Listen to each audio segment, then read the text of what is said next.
Bogolo jwa batshegetsi ba ga Dimakatso Ratselane ke bomme go tswa kwa mekgatlhong e farologaneng. Tlhaselo ya gagwe e tshositse setšhaba. Go belaelwa gore mophasalatsi yono yo ratiwang wa seyalemowa o tlhabakakilwe ke mogatse.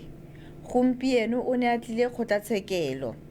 Fela molatofadiwa o ne a seyo ka ntlha ya gore bagolegwa ba kwa Grootvlei ga ba letlelela go tswa ka ntateng ya gore go na le tshwaetso ya mogare wa coronavirus mo kgolegelong ewa. Re kekebe ra bua ka gender based violence ho di-speech ya science in action.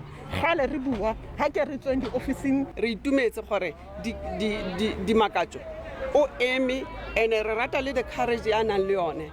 O eme wa itwanela ra mothusa re eme mo re lwana le ene.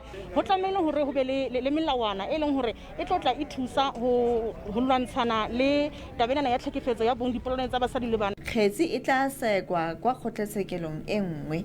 Motšhotšhisi o nkile matsapa hore o etsa tumalano le Court 17 mo e le gore ke teng mo nang le AVR mo e le gore molatofatsa o tla hlaya a ntse a le ko Grootvlei Correctional Center gore kgetsi e busetswe e kgone go transferela ko Regional Court. Mmueledi wa semolao wa ga Dimakatso o netefaditse gore kgotlatshekelo e neelane ka taelo ya pabalesego kgatlhanong le mogatse e bong Mackenzie Ratselane morago ga gore a mo letsetse ka mogala wa kgolegelo a mo tshosetsa gore a tsholole kgetsi.